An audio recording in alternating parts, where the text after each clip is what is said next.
Thục Quân giới thiệu nàng với Văn An huyện chúa. Văn An huyện chúa từ nhỏ đã đính hôn với Tạ gia thế tử Tạ Hy. Hai người vốn là thanh mai trúc mã, gia thế cũng môn đăng hộ đối. Tạ Hy làm người ôn hòa, tài học xuất chúng, phẩm tính cũng thập phần đoan chính. Trước đây Văn An rất vừa lòng việc hôn nhân này, cũng thực sự thích Tạ Hy, nhưng càng trưởng thành, Tạ Hy càng trở nên lạnh nhạt xa cách. Văn An dần dần cảm thấy hoảng hốt lo sợ, nàng sợ Tạ Hy có người trong lòng, nàng gả qua bị thất sủng, nàng không muốn giống mẹ mình, cả đời vây trong hậu trạch, so mưu đấu trí với một đám thê thiếp, cả đời sống buồn bực lo âu. Mặc dù đã sai người điều tra rất nhiều lần, đều không có kết quả, nhưng linh tính mách bảo, nàng vẫn muốn Minh Thư điều tra xem Tạ Hy có lén lút hẹn hò với ai không. Thấy Minh Thư thích biểu ca Tống Thanh Chiểu, Văn An liền dẫn theo nàng đi gặp hắn. Dưới ánh đèn lộng lẫy, bóng dáng chàng tỏa sáng như minh nguyệt, Minh Thư trong mắt chỉ còn lại Tống Thanh Chiểu. Trong đầu có chút hình ảnh hiện lên, tựa hồ trong trí nhớ cũng từng có khoảnh khắc như vậy, có người từng đứng dưới ánh đèn lặng lặng chờ nàng. Minh Thư bắt tay vào tra các mối quan hệ xung quanh Tạ Hy, hắn bên người không có nha hoàn thông phòng, hành động thường ngày cũng ôn tồn lễ độ. Không thu được manh mối, nàng chuyển hướng điều tra tới Tùng Linh Thư viện. Minh Thư trong lòng có chút hoài nghi, huyện chúa điều tra rất kỹ, nhưng chưa từng nghĩ tới đối phương là nam, nhỡ đâu Tạ Hy có đoạn tụ chi phích thì sao? Muốn điều tra rõ việc này, nàng nhất định phải tiến vào thư viện. Tạ Hy thường tới Tùng Linh Thư viện thăm bạn. Nếu hắn thật sự có như vậy đam mê, ở Tùng Linh Thư viện có thể tra được dấu vết để lại. Nàng tới thư viện, lấy cớ thăm Lục Thảng để theo dõi Tạ Hy, nhưng chưa kịp hành động đã bị Tống Thanh Chiểu bắt gặp. Hắn cứ nghĩ nàng giống những nữ nhân khác đang tìm cách theo dõi hắn. Nhưng không ngờ nàng lại được biểu muội Văn An thuê tới để điều tra. Hai người đứng trong rừng trúc nói chuyện, bị Lục Thảng đi qua nhìn thấy, chàng tức điên. Mặc dù chàng cấm Minh Thư tới thư viện, nhưng khi nghe tin nàng tới thăm, chàng không kìm được vui sướng, hận không thể lập tức nhìn thấy nàng. Nhưng khi chàng vội vàng từ tàng thư các trở về, lại nhìn thấy hai người họ đứng cạnh nhau trong rừng trúc. Vui mừng của chàng vụt tắt, không khí chợt lạnh hơn mấy phần. Sau khi nghe Minh Thư giải thích, biết nàng không phải vì Thanh Chiểu mà tới, khiến chàng nguôi giận. Chàng đồng ý giúp nàng ở lại thư viện điều tra, với điều kiện phải tránh xa Thanh Chiểu. Thư viện chuẩn bị nghênh đón Tam Hoàng tử và Thượng Thư lệnh. Thư viện thiếu người chạy chân, Lục Thảng xin cho nàng công việc bưng trà rót nước. Thư viện toàn là nam nhân, Minh Thư giả trang thành gã sai vặt. Nàng đang ngồi gặm bánh bao thì bị Thanh Chiểu bắt gặp. Vì lời hứa với Lục Thảng, Minh Thư chỉ đành lạnh mặt rời đi. Bỏ lại Thanh Chiểu ngây ngốc, không biết mình sai ở đâu. Lục Thảng đứng ở phía sau, nhìn chằm chằm hai người bọn họ, ánh mắt như hổ rình mồi. Ở thư viện, Tạ Hy thân nhất là Đường Ly. Đường Ly được Sơn Trưởng nhận nuôi, theo học ở thư viện từ lúc 6 tuổi. Nghe nói hai người bọn họ đã quen biết 10 năm. Tống Thanh Chiểu đến tìm Minh Thư, khuyên nàng từ bỏ ý định. Hắn sợ nàng cùng Văn An làm lớn chuyện, ảnh hưởng thanh danh. Minh Thư nhìn đến hắn phản ứng đầu tiên chính là lén lút nhìn xung quanh như một tên trộm cắp. Sau đó còn cấm hắn không được tìm đến nàng. Thanh Chiểu cũng kinh ngạc, trước giờ chỉ có nữ nhân tới tìm hắn, tránh hắn như rắn rết, nàng là người đầu tiên. Tạ Hy đối xử với Đường Ly thoạt nhìn có vẻ giống như bao người, nhưng qua quan sát, Minh Thư nhận thấy có rất nhiều điểm khác biệt. Minh Thư vô tình phát hiện bí mật của Đường Ly. Tạ Hy vốn ôn hòa, nhưng lại vì Đường Ly mà ra tay đánh Dương Tử Thư, khiến cả hai bị cấm túc, không thể tham gia yết kiến Tam Hoàng tử. Minh Thư chắc chắn giữa hai người có mưu nhị. Các thí sinh tới yết kiến Tam Hoàng tử và Lục Đại Nhân, làm lễ bái khổng tử, sau đó sẽ thi khảo văn chương, chọn ra người ưu tú. Hôm đó Tùng Linh Thư viện xảy ra án mạng, người chết là Dương Tử Thư. 100 năm thư viện xảy ra án mạng, người còn chết trước mặt Tam Hoàng tử, như muốn khiêu chiến quyền uy của hắn. Hắn mới được thánh nhân coi trọng, không thể có sai lầm trong kỳ thi hội này. Tam Hoàng tử Lôi Đình tức giận, phái người tra hung thủ, Lục Thảng và Minh Thư cũng cùng nhau tìm kiếm manh mối. Lúc án mạng xảy ra, chỉ có hai người không có chứng cứ ngoại phạm là Tạ Hy và Đường Ly. Dương Tử Thư bị hung thủ dùng tụ liễn bắn chết, tụ liễn là của Tạ Hy. Nhưng hình dáng lại nhỏ gọn, giống vật dành cho nữ nhân. Tạ Hy một mực bảo vệ Đường Ly, nói dối rằng đó là lễ vật dành cho vị hôn thê Văn An huyện chúa. Hắn đã vô tình đánh mất vài ngày trước đây. Minh Thư thấy hắn lấy Văn An ra làm cái cớ, dưới sự tức giận nói ra sự thật Đường Ly là nữ nhân. Tạ Hy và nàng ta đã sớm thông đồng, hắn đang nói dối để bao che cho nàng ta. Theo lời khai của nhân chứng, Dương Tử Thư gần đây hay theo dõi Đường Ly, ép nàng ta làm văn chương, còn nhục mạ nàng ta khiến Tạ Hy ghi hận mà ra tay đánh hắn. Đường Ly vốn là con gái của tội thần, lại có thù oán với Dương Tử Thư. Khi nàng ta bị buộc tội giết người, Tạ Hy không ngần ngại đứng ra gánh tội thay. Nhưng vì án mạng còn nhiều sơ hở, dường như mọi thứ tra được quá dễ dàng. Lục Thảng, Minh Thư cùng Thanh Triểu bắt tay nhau cùng tra án. Minh Thư dựa trên bản đồ, tìm ra con đường hung thủ chạy trốn, phát hiện thêm vật chứng. Họ suy đoán ra hung thủ là Trương Tùng, bằng hữu của Dương Tử Thư. Trương Tùng bị bắt, bên trong vẫn còn mặc áo dính máu, vì sợ lộ nên hắn vẫn chưa dám phi tang. Trương Tùng gia cảnh thường thường, cha mẹ đập nồi bán sắt, nuôi hắn đọc sách từ nhỏ. Hắn cũng rất cố gắng, thi đậu Tùng Linh Thư viện. Vốn tưởng rằng khổ tận cam lai, chờ tham gia thi hội thi đình, có tên trên bảng vàng tiền đồ vô lượng, lại bất hạnh gặp phải Dương Tử Thư. Dương Tử Thư làm người kiêu ngạo, hoành hành ngang ngược, đặc biệt thích bắt nạt học sinh nghèo. Trương Tùng bị hắn đánh đập nhục nhã. Sau đó, vì để trốn khỏi sự bắt nạt của Tử Thư, Trương Tùng chấp nhận làm tay sai của hắn. Nhưng mặc dù như vậy, Tử Thư ngày thường cũng không thiếu đánh chửi hắn. Các học sinh khác từ đồng tình dần dần biến thành căm hận, tất cả cô lập hắn tứ cố vô thân, chịu đủ dày vò thống khổ. Hận ý dần dần nảy sinh, hắn nghĩ kế lừa giết Dương Tử Thư, sau đó giá họa cho Tạ Hy. Sau khi mọi chuyện kết thúc, Minh Thư gặp Đường Ly, nàng ta tỏ ra yếu ớt vô hại. Minh Thư suýt chút nữa bị lừa, nàng phát giác người giật dây cho Trương Tùng giết Dương Tử Thư chính là Đường Ly. Nàng ta cũng không hề yêu Tạ Hy mà chỉ sử dụng Tạ Hy như một con cờ. Khi nghe Đường Ly nói nếu có người hại ngươi tan cửa nát nhà thì ngươi sẽ làm sao? Minh Thư ngây ra như phỗng, lệ rơi đầy mặt. Lục Thảng rất lo lắng, chỉ nghe một câu nói vu vơ đã khiến nàng đau lòng như vậy. Nếu ký ức khôi phục không biết nàng còn dằn vặt đau khổ như thế nào nữa. Ngụy Trác tới nhờ Tằng Thị chăm sóc chiếu cố Lý Lão Thái. Lý Lão Thái là hàng xóm cách vách, chồng mất sớm, con trai đã chết trên chiến trường, con dâu bỏ trốn cùng tình nhân. Lý Lão Thái sống một mình, tính tình cổ quái, không thích cùng người giao tiếp. Ngụy Trác là huynh đệ vào sinh ra tử với con trai của bà, biết bà cô đơn, thường ghé qua thăm hỏi. Có một lần, còn giúp đỡ Tằng Thị đánh đuổi bọn lưu manh.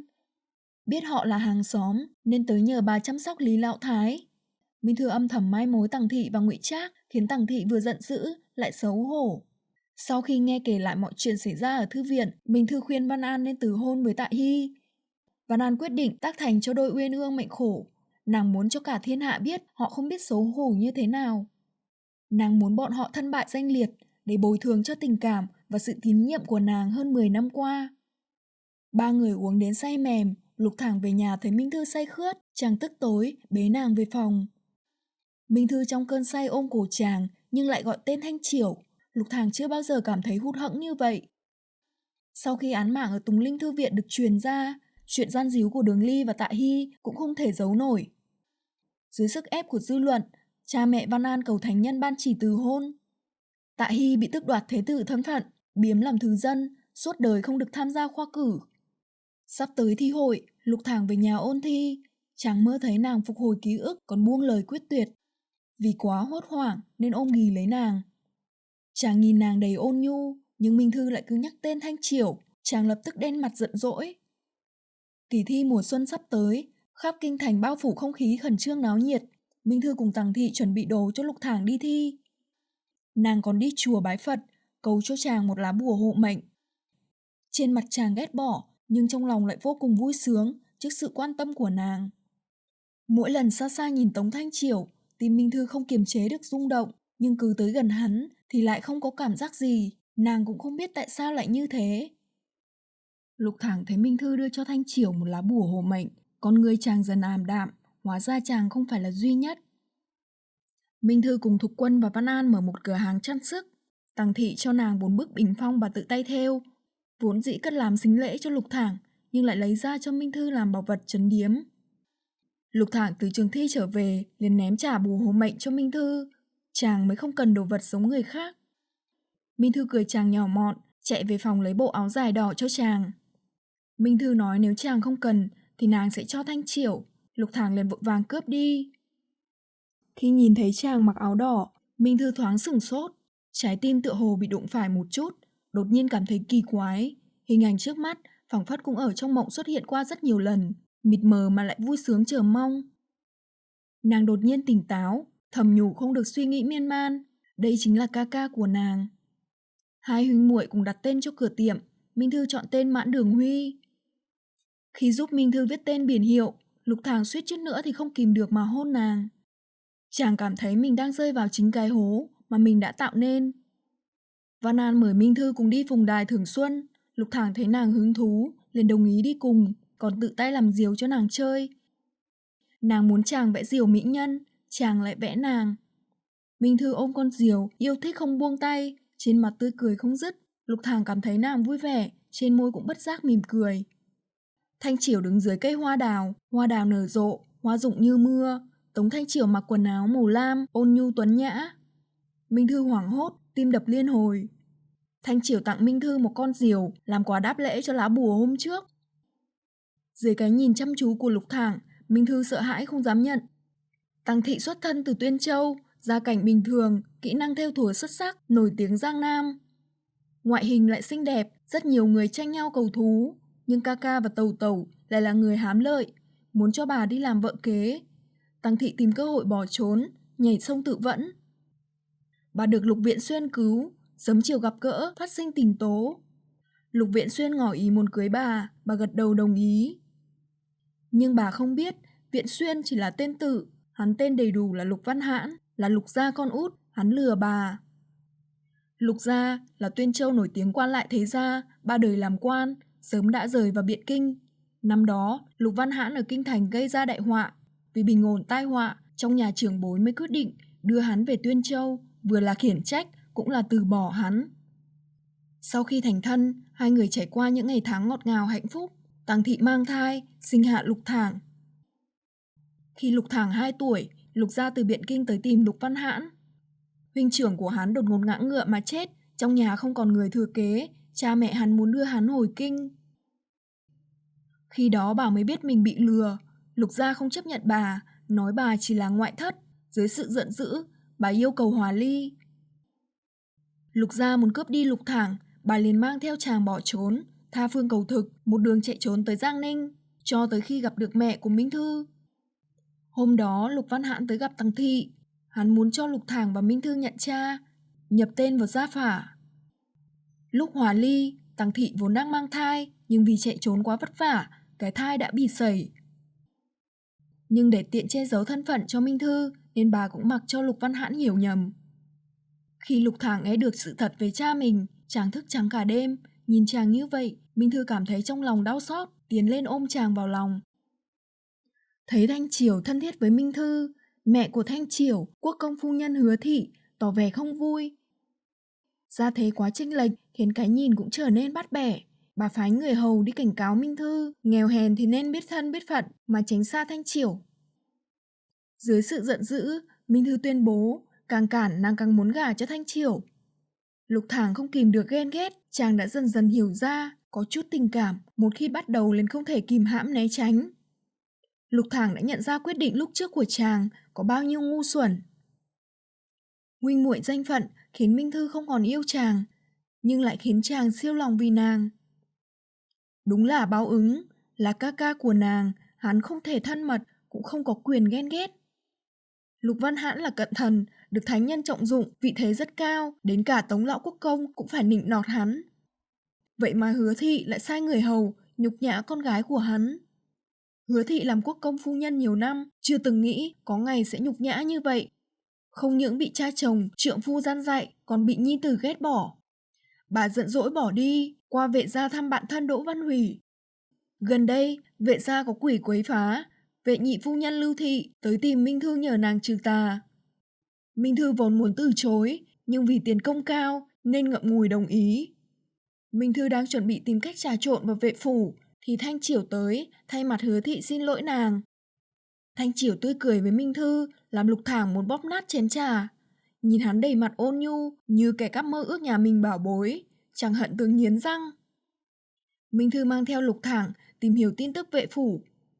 Bỗng nhiên nghe được triều đình công bố yết bảng, nàng vội kéo Lục Thàng tới xem yết bảng. Lục Thàng trúng hội nguyên. Bọn họ quá xem thường tục lệ bắt tế ở kinh thành, suýt chút nữa Minh Thư bị đả thương. Thấy thế, Lục Thàng đánh ngã đám đông, tuyên bố rằng chàng đã đính hôn thê là một vị tiểu thư khuê các người Giang Ninh. Minh Thư lòng tràn đầy khiếp sợ, ca đã đính hôn nhưng nàng là muội muội lại không hề hay biết.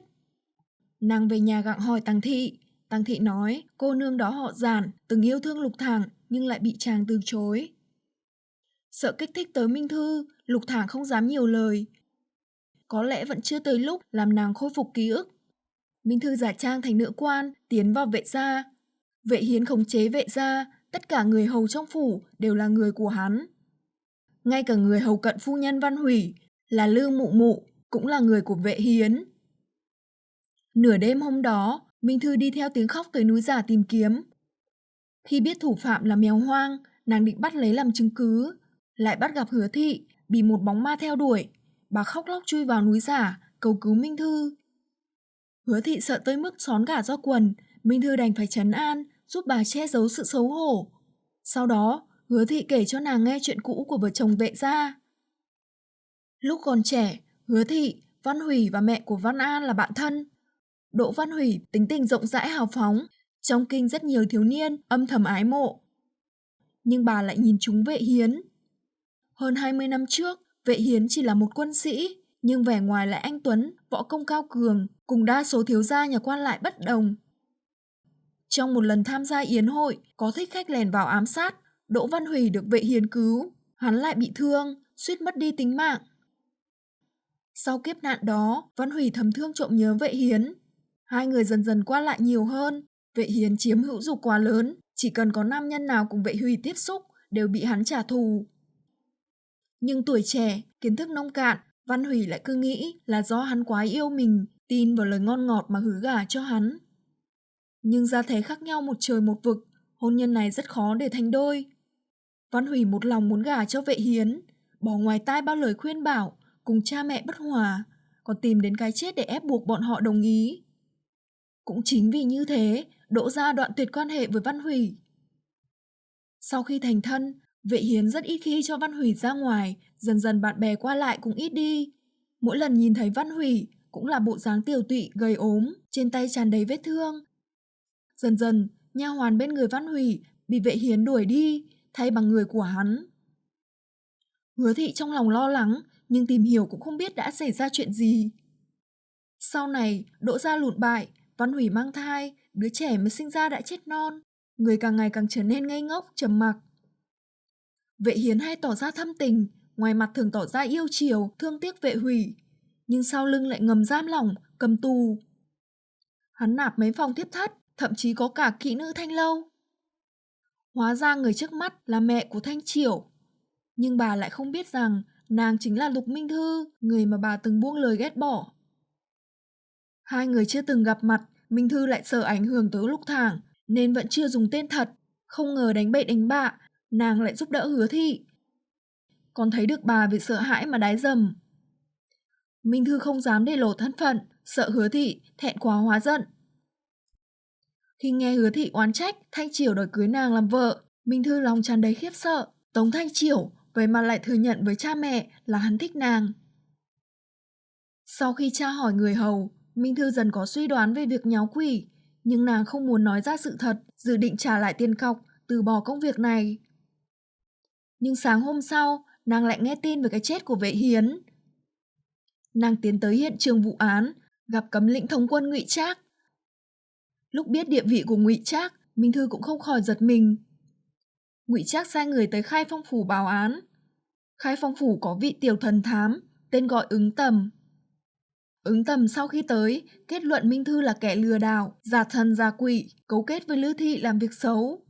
Hắn định bắt giam Minh Thư, nhưng lại bị Ngụy Trác ngăn cản. Minh Thư đưa ra kết quả nhiều ngày nàng điều tra ở vệ phủ. Theo nàng suy đoán, người giả thần giả quỷ là Vệ Hủy. Vệ Hủy đã không thể chịu đựng những tháng ngày bị cầm tù đánh đập, nên tìm cách giả quỷ để được thoát khỏi vệ phủ, tìm kiếm sự trợ giúp từ bên ngoài. Chuyện giả quỷ dọa Hứa Thị cũng là do người hầu Đinh Tuyên giúp đỡ. Sau khi nhận kết quả thi đình, Lục Thảng cưỡi ngựa thật nhanh để về nhà gặp Minh Thư, nhưng chàng về đến nhà lại không thấy Minh Thư ở đó. Chàng đi tới vệ phủ đón Minh Thư, đã 3 ngày không được gặp nàng, chàng có chút nhớ nhung. Khi chàng tới vệ phủ thì lại gặp Thanh Chiểu, chàng tới đón muội muội, còn Thanh Chiểu thì tới đón mẫu thân. Khi nghe thấy tiếng Minh Thư gọi mình, Lục Thàng gần như ngơ ngẩn. Hóa ra tình cảm chàng dành cho nàng từ lâu đã khắc cốt minh tâm. Nhìn thấy Thanh Chiểu, Minh Thư lại ngượng ngùng xấu hổ. Lục Thàng cảm thấy Minh Thư có chút không thích hợp. Nàng chưa bao giờ đối xử với ai như thế. Hứa Thị sau khi nhận ra Minh Thư chính là người mà bà từng nằng nặc ghét bỏ, bà chỉ cảm thấy mặt mũi mất hết, muốn chết tâm đều có. Đành phải dựa vào nhi tử, hai mắt nhắm nghiền, giả bộ ngất đi. Minh Thư biết Hứa Thị xấu hổ, đi tới an ủi bà, hứa sẽ không tiết lộ cho bất kỳ ai. Nhìn Tống Thanh Triều cùng Minh Thư tiến tới đỡ Hứa Thị, Lục Thàng chỉ cảm thấy cực kỳ chói mắt. Từ bao giờ nàng lại quen thuộc với Tống gia mẹ con như vậy? Sau khi xấu hổ qua đi, Hứa Thị cho phép Thanh Triều đi tìm Minh Thư. Sau sự việc này, bà cũng hiểu rõ cách làm người của Minh Thư nên không hề ngăn cấm. Lục Thàng và Thanh Triều cùng nhau tranh đoạt một khối điểm tâm không bỏ. Minh Thư nhìn hai người bọn họ với ánh mắt khó hiểu. Vệ Hiến giữ chức đô chỉ huy sứ đã 5 năm, hắn muốn leo lên vị trí cao hơn. Tối hôm trước, hắn lấy cớ mật báo trong quân có gian tế để mời Ngụy Trác tới vệ phủ. Nhưng tới vệ phủ, hắn lại không nói chuyện quân vụ. Âm thầm chuốc thuốc mê, dùng Yên Thược câu dẫn nhằm giá họa cho Ngụy Soái. Yên Thược là Vệ Hiến cơ thiếp, Ngụy Trác một khi cùng nàng phát sinh quan hệ, truyền tới bên ngoài, liền biến thành cưỡng đoạt thiếp thất của thụ hạ. Vệ Hiến bày mưu đặt kế, chỉ cần Ngụy Trác trúng bẫy, hắn sẽ bị nắm lấy sai lầm, bị Vệ Hiến kiềm chế lợi dụng.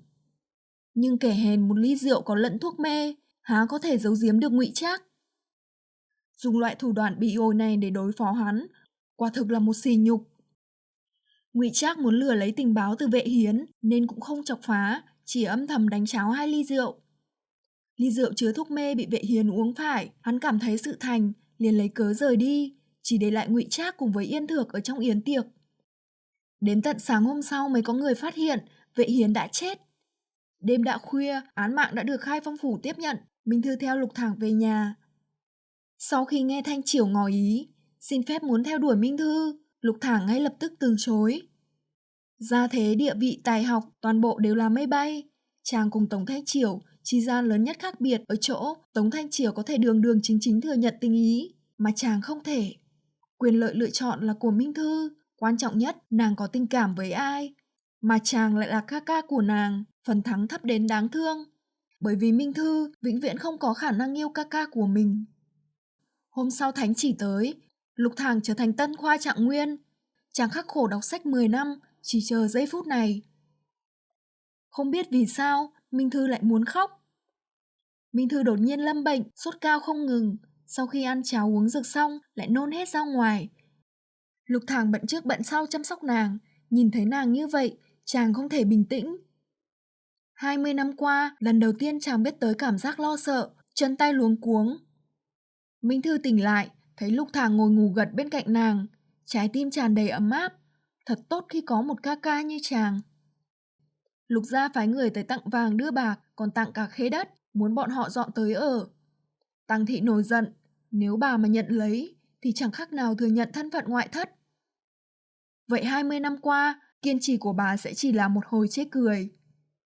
Tới ngày yết kiến thánh nhân, Trạng Nguyên lang dạo phố. Minh Thư trang điểm, chỉnh y phục cho Lục Thàng. Ôn nhu tinh tế, chàng cảm thấy bọn họ giống như một đôi phu thê. Ngày đó, toàn bộ cô nương trong thành Biện Kinh đều tranh nhau tới xem Trạng Nguyên dạo phố. Cưỡi ngựa dạo phố còn chưa bắt đầu, tân khoa Trạng Nguyên còn chưa lộ mặt, Trạng Nguyên muội muội đã thu được một bàn lễ vật. Để có cơ hội tiếp cận Lục Thàng, các cô nương thi nhau tới tặng lễ, lấy lòng cô em chồng Minh Thư. Khi Trạng Nguyên cưỡi ngựa đi tới, trong đám người vây xem liên tiếp phát ra tiếng nữ tử la hét. Vô số hoa tươi khăn lụa bay về phía Lục Thàng. Trạng Nguyên, Lục Thàng và Bàng Nhãn, Tống Thanh Triều đều là nổi danh mỹ nam tử, học thức lại 19-1-10, khó phân thắng bại. Khi Minh Thư tung hoa về phía Lục Thàng, chàng không ngần ngại xoay người đón lấy. Cả bầu trời là hoa, nhưng chàng cũng chỉ cần duy nhất một mình nàng. Trên đường trở về, ba người gặp được Tạ Hy. Hắn say chếch choáng, cầm bầu rượu ngơ ngác nhìn Văn An. Hắn cứ ngỡ nàng sẽ mắng chửi nhục mạ hắn, nhưng nàng chỉ lạnh nhạt liếc qua, rồi xinh đẹp quay người bước đi, không hề lưu luyến. Nghe nói Đường Ly đã sớm vứt bỏ hắn, đi theo Dự Vương. Thủ đoạn của nàng ta đúng là không tầm thường. Lục Thàng về tới nhà, thấy Minh Thư đang díu dít kể cho thằng Thị nghe có bao nhiêu nữ tử muốn làm tẩu tẩu của nàng. Chàng tức tối, lao vào vứt hết đống lễ vật đi. Người khác mơ ước hắn, mà nàng còn có thể vui mừng như vậy sao? Thánh nhân thấy Lục gia nghèo khó, nhưng Lục Thàng lại rất có tài, nên đặt cách ban thưởng cho một tòa dinh thự. Lục Thàng được ban chức Hàn Lâm biên soạn.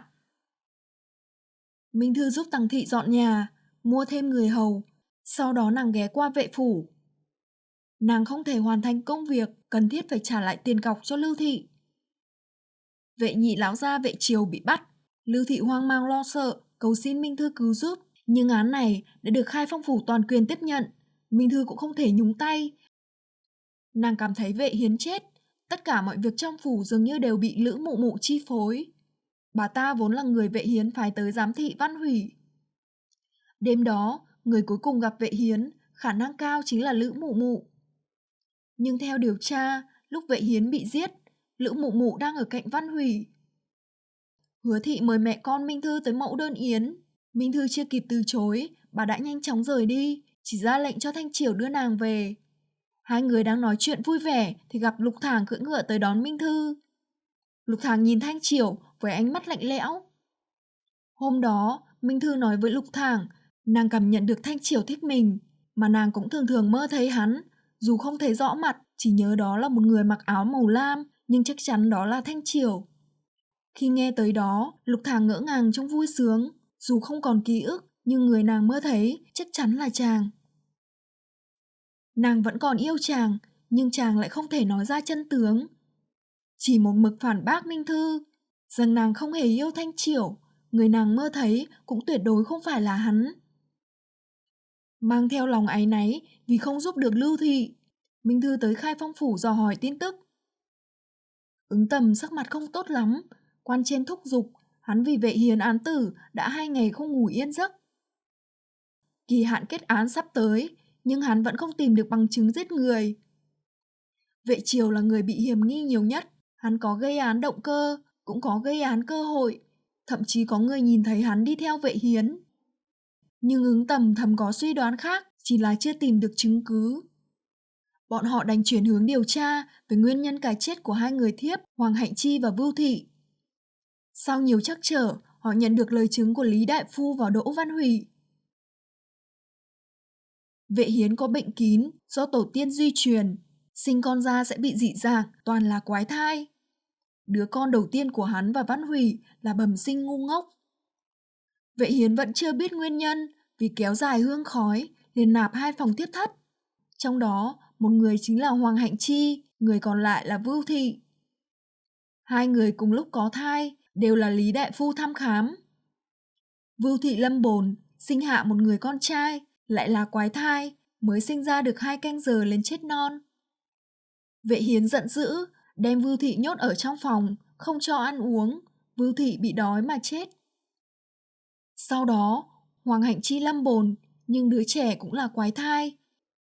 Liên tiếp 3 đứa trẻ đều có vấn đề, Vệ Hiến thập phần hoảng sợ, tìm Lý Đại Phu dò hỏi nguyên nhân. Lý Đại Phu suốt đêm tìm kiếm, ghi chép về tổ tiên Vệ gia, cuối cùng phát hiện ra là do di truyền. Từ đó về sau, Vệ Hiến không còn nạp thiếp, cũng không sinh con. Vệ Hiến tự tay ném chết đứa con do Hoàng Hạnh Chi sinh ra, sau đó cũng bóp cổ nàng ta đến chết. Vì sợ Văn Hủy tiết lộ ra ngoài, hắn đánh đập cầm tù bà nhiều năm. Hoàng Hạnh Chi là con gái của Hoàng Lão Tứ. Hắn là một tên lưu manh vô lại, suốt ngày rượu chè cờ bạc, đánh đập vợ con.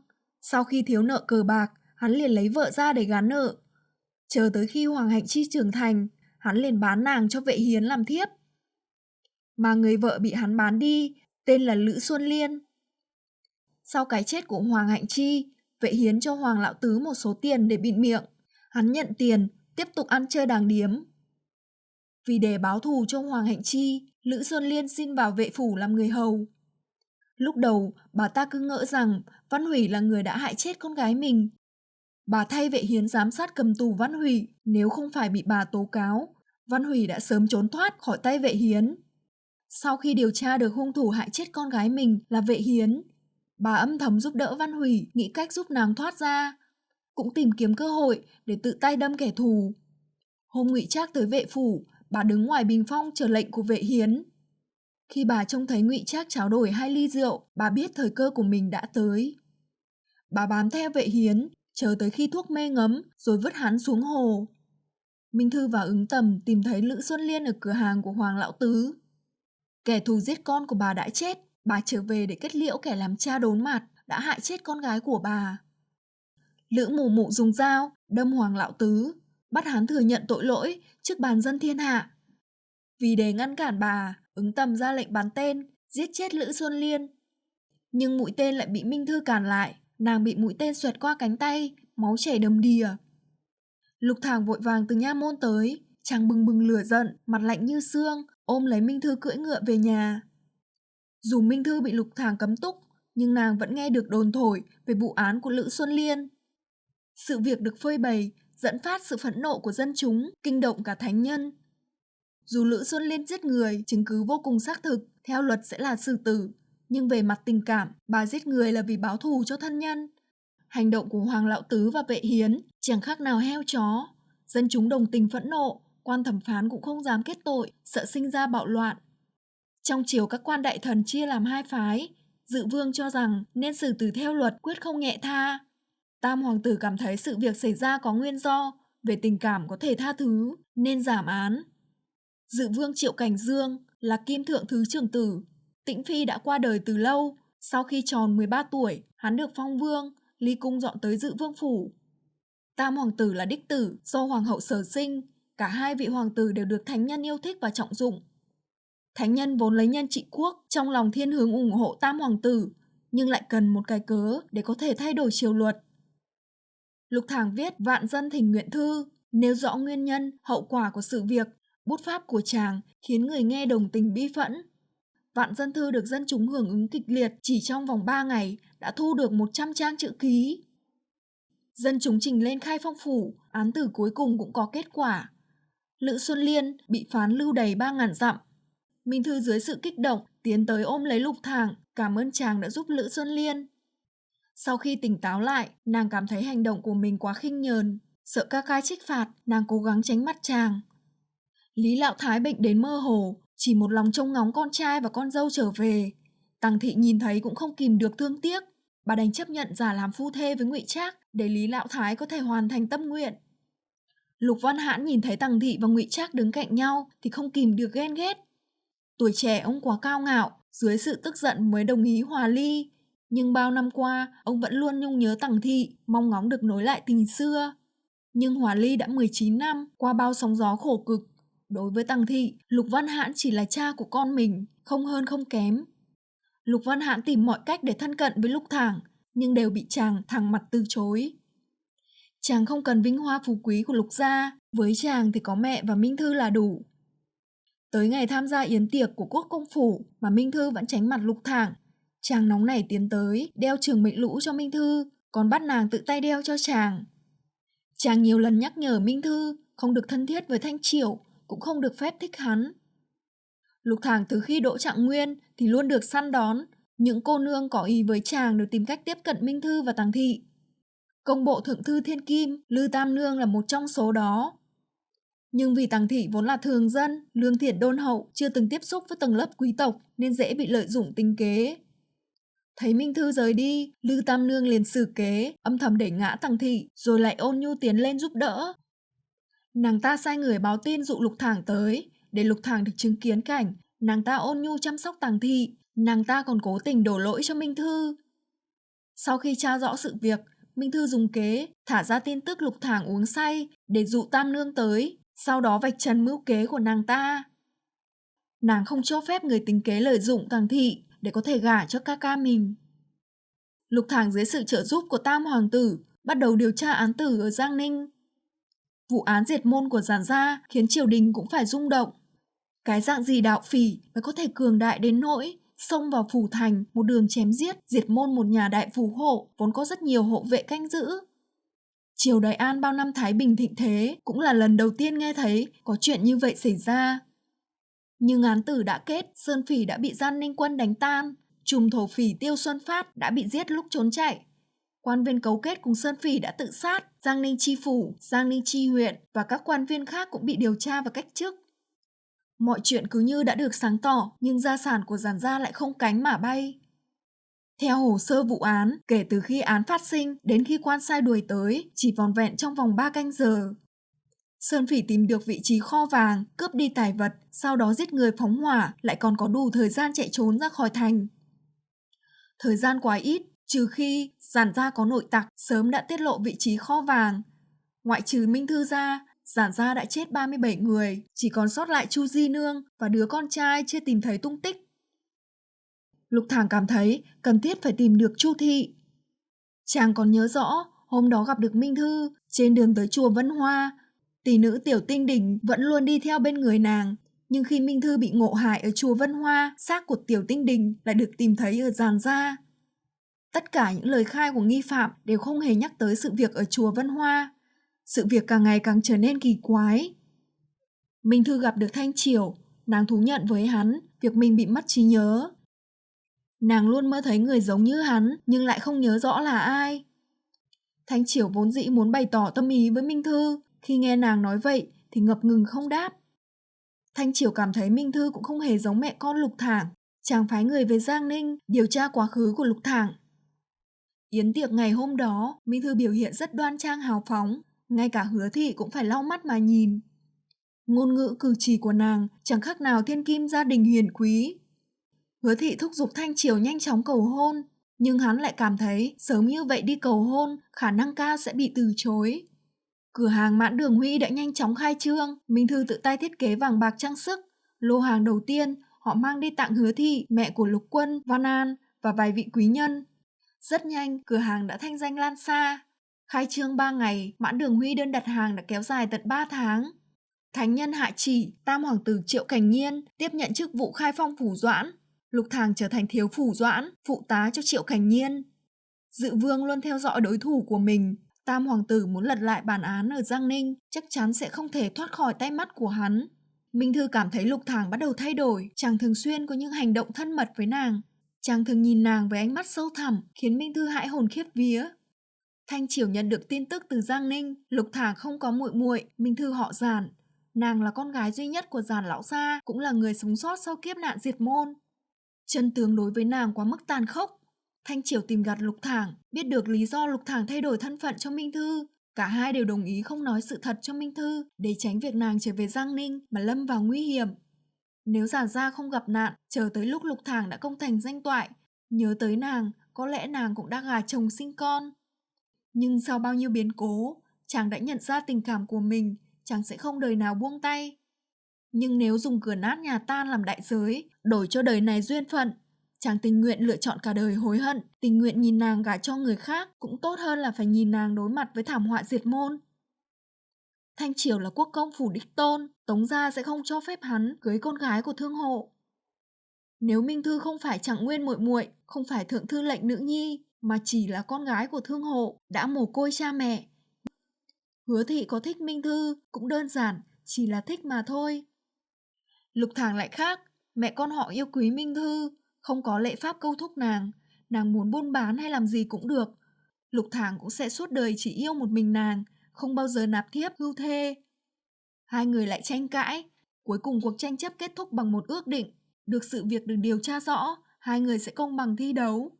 Trước lúc đó, Lục Thàng sẽ không được phép vượt qua giới hạn tình cảm huynh muội. Minh ước thành lập, hai người đều thở phào nhẹ nhõm. Không ai phát hiện ra Minh Thư đang âm thầm nghe lén. Nàng không nghe được sự việc về Giản Gia, nhưng lại chính tai nghe được. Lục Thàng thừa nhận chàng không phải ca ca ruột của mình. Minh Thư ngơ ngẩn nhìn mặt đất, đầu óc choáng váng. Hơn nửa năm qua, nàng vẫn luôn xem Lục Thàng là ca ca mà ngưỡng mộ tôn kính. Chưa từng nghĩ có một ngày lại nghe thấy Lục Thàng nói sẽ yêu thương nàng suốt kiếp. Nàng nhớ lại những hành động thân mật trong thời gian qua, muốn quên đi lại quên không được.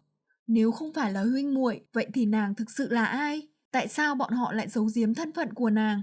Minh Thư lại tiếp tục sống trong hoài nghi và lo lắng. Lục Thàng thật nhanh liền phát hiện Minh Thư đang tránh mặt chàng. Từ ngày Mãn Đường Huy khai trương tới giờ, mỗi ngày chàng đều đưa đón Minh Thư, đôi khi còn hẹn nhau du ngoạn ở thành Biện Kinh. Tất cả mọi người đều hâm mộ huynh muội bọn họ, tình cảm thâm hậu. Nhưng có một ngày, Minh Thư thay đổi. Nàng không hề cùng chàng ra cửa, cũng không hề cùng chàng trở về. Thái độ khác thường của nàng làm Lục Thảng hoang mang lo sợ. Chàng xin nghỉ về sớm, không hề thông báo mà xông vào cửa tiệm để gặp Minh Thư. Minh Thư nói cho chàng rằng nàng đã biết hai người không phải là huynh muội, nàng cần một lời giải thích. Lục Thảng không muốn Minh Thư lâm vào nguy hiểm, nhưng chàng cũng không muốn nói dối. Chàng hứa với Minh Thư 1 tháng sau sẽ nói cho nàng biết tất cả sự thật. Minh Thư gật đầu đồng ý. Đêm đó, nàng lại mơ thấy giấc mộng cũ, lại là người thanh niên đó với bộ áo dài màu lam. Nàng mơ thấy người đó tiến lên ôm chặt lấy nàng. Khuôn mặt tươi cười ôn nhu đó lại là Lục Thảng.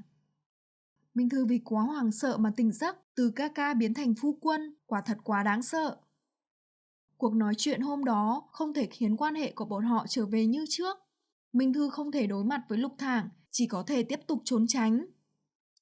Lục Thảng cũng không ép Minh Thư, chàng cho nàng thời gian để thích ứng. Chàng phái người về Giang Ninh tìm được tung tích mẹ con Chu Thị.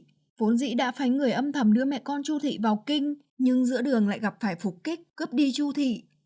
Kẻ đến là ai, lai lịch không rõ, manh mối cơ hồ bị chặt đứt.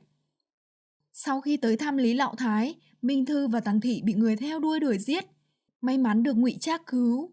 Ngụy Trác mang theo mẹ con họ về phủ của mình, lệnh cho cấm vệ quân truy lùng hung thủ. Lục Thảng rời kinh, truy tìm dấu vết Chu Thị, nhưng lại bị người đuổi giết. Chàng gấp rút trở về kinh thành, bảo vệ Minh Thư. Nếu hung thủ đã tới tìm chàng, khả năng cao thân phận của Minh Thư đã bại lộ. Thanh Triều nói cho chàng, rất có khả năng người cướp đi Chu Thị là Dự Vương. Hai người gặp phải ám sát, Lục Thảng bị tên bắn trúng vai trái. Trong lúc mê mang, chàng vẫn cố chấp đi tìm Minh Thư. Bọn chúng chắc chắn sẽ truy tìm Minh Thư để diệt khẩu. Sau khi tới Điện Soái phủ, tận mắt nhìn thấy Minh Thư vẫn còn an toàn, Lục Thảng liền mất đi chi giác. Minh Thư không muốn Tằng Thị vất vả, thức cả đêm để chăm sóc Lục Thảng. Khi chàng tỉnh lại, nhìn thấy vết bầm trên cổ Minh Thư, liền nóng nảy bật dậy, chăn rơi xuống, lộ ra thân trên trần trụi của chàng, khiến cả hai đều ngượng ngùng xấu hổ. Lục Văn Hãn biết mẹ con Tằng Thị qua đêm ở phủ Điện Soái thì không kìm được ghen ghét. Ông ta tới tìm Tằng Thị, chất vấn Ngụy Trác, cố chấp muốn đưa mẹ con Tằng Thị về. Nhưng ngoài hoàng cung ra, chỉ có phủ Điện Soái mới là nơi an toàn nhất. Lục Thảng cũng sợ Minh Thư gặp nạn, nên đồng ý ở lại Điện Soái phủ. Ngụy Trác bắt được 2 tên thích khách đã đuổi giết mẹ con Minh Thư. Tên thủ lĩnh Ngũ Tứ đã bỏ chạy. Lục Thảng tự tay thẩm vấn, theo như lời khai kể lại, Giang Ninh thông phán Cao Sĩ Tân phái 2 đội nhân mã đuổi giết Chu Thị và Minh Thư. Nhưng nếu hung thủ giết hại giản gia là Cao Sĩ Tân, vậy thì hắn chỉ cần đuổi giết mẹ con Chu Thị và diệt khẩu Minh Thư. Nhưng rõ ràng Chu Thị là bị cướp đi, mà Lục Thảng lại cũng bị đuổi giết. Vậy là có người đã tiết lộ thân phận Minh Thư cho Cao Sĩ Tân, mượn tay hắn giết người. Chính người này cũng là người cướp đi Chu Thị, phái người đuổi giết Lục Thảng. Rất có thể hắn mới là người đứng sau tất cả. Mũi tên đã bắn trúng Lục Thảng vốn là binh khí trong quân, nhưng lại không có ký hiệu. Có kẻ nào đó đã lén đúc binh khí. Tự đúc binh khí là chuyện quốc gia đại sự. Sau khi lùng bắt được Ngũ Tứ, xác nhận kẻ đuổi giết Chu Thị và Minh Thư là Cao Sĩ Tân, Tam hoàng tử vào cung xin thánh chỉ, chóc nã Cao Sĩ Tân về kinh điều tra. Vì nghi ngờ Cao Sĩ Tân tự đúc binh khí, khó có thể lùng bắt, Ngụy Trác truyền lệnh cho chỉ huy Giang Ninh Xương Quân, Tào Hải, tự tay truy bắt áp giải Cao Sĩ Tân về kinh.